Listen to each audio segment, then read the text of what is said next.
సమాఖ్య 20వ కడప జిల్లా మహాసభలు కడప నగరంలో జరుగుతూ ఉన్నాయి.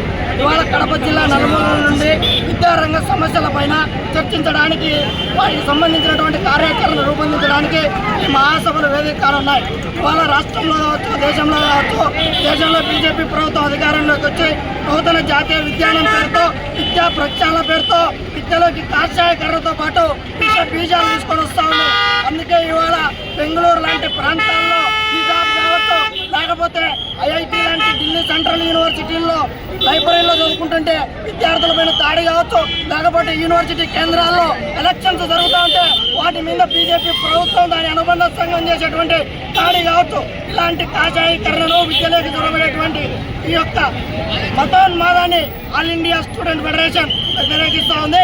ఆ విధంగా కేంద్రంలో కావచ్చు, రాష్ట్రంలో కావచ్చు, ఈ ప్రభుత్వాలు తీసుకునేటువంటి పాలసీల పైన పెద్ద ఎత్తున ఈ మహాసభల్లో చర్చించి పోరాటానికి శ్రీకారం చుడతాం. అదేవిధంగా కడప జిల్లాకు సంబంధించినటువంటి యోగవేమన యూనివర్సిటీ కావచ్చు, లేకపోతే రిమ్స్ మెడికల్ కళాశాల కావచ్చు, పులివెందుల మెడికల్ కళాశాల కావచ్చు, architect and fine arts university కావచ్చు, ఈ యూనివర్సిటీలో రాజకీయ రాబందులు తమ అద్దాలుగా మారుసుకుంటా ఉన్నారు. కాబట్టి అర్హులైనటువంటి వాళ్ళందరికీ, లేకపోతే ప్రజాస్వామ్యబద్ధంగా ఎడ్యుకేషన్ ఉండాలి, ఎంప్లాయ్మెంట్ అందరికీ ఉండాలి. ఆ విధంగా SC, ST, BC, minority, polytechnic, ITI, intermediate రంగాలకు సంబంధించినటువంటి సమస్యలు పరిష్కరించే దిశగా ఈ ప్రభుత్వం ఉండాలని చెప్పి హెచ్చరిక చేస్తా ఉన్నాం. ఆ విధంగా మా పోరాట కార్యాచరణ ఈ మహాసభల్లో చర్చించి పోరాటాలకు శ్రీకారం చుడతామని చెప్పి తెలియజేస్తా ఉన్నాం. రాష్ట్ర ప్రధాన కార్యదర్శి అఖిల భారత విద్యార్థి ఫెడరేషన్ ఏఐఎస్ఎఫ్ కడప జిల్లా మహాసభల సందర్భంగా జిల్లా నలుమూల నుంచి చేసిన విద్యార్థులకు పెద్ద ఎత్తున ప్రదర్శన జరుగుతూ ఉన్నది.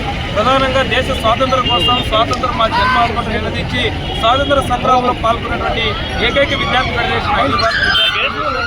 కానీ ఈరోజు దేశంలో మనం చూస్తున్న విద్య అనేది పూర్తిగా కూడా ప్రైవేటీకరణ, కార్పొరేటీకరణ అయిపోతా ఉన్నది. ముఖ్యంగా నరేంద్ర మోడీ ప్రభుత్వం వచ్చిన తర్వాత నూతన జాతీయ విద్యను మరింత ఖరీదుగా తయారు చేస్తా ఉన్నాడు. ఈరోజు స్కూల్స్ అన్ని కూడా 3, 4, 5 తరగతుల్ని రేషనలైజేషన్ పేరుతో దేశవ్యాప్తంగా 52,000 ప్రభుత్వ ప్రాథమిక పాఠశాలని హై స్కూల్లో విలీనం చేయడం ద్వారా ఎస్సీ, ఎస్టీ, మైనారిటీ విద్యార్థులు సుమారుగా 6 లక్షల మంది విద్యార్థులు ఈరోజు ప్రాథమిక విద్యకు దూరం అయిపోతున్నారు. ఈరోజు అగమ్యగోచరంగా తయారవుతా ఉంది. విశ్వవిద్యాలయ ప్రొఫెసర్ పోస్టులని కూడా ఖాళీగా దర్శనమిస్తా ఉన్నాయి. చదువుతున్న విద్యార్థులకి ఫెలోషిప్లు, స్కాలర్షిప్లను కూడా రోజు గురించి వేస్తా ఉన్నది.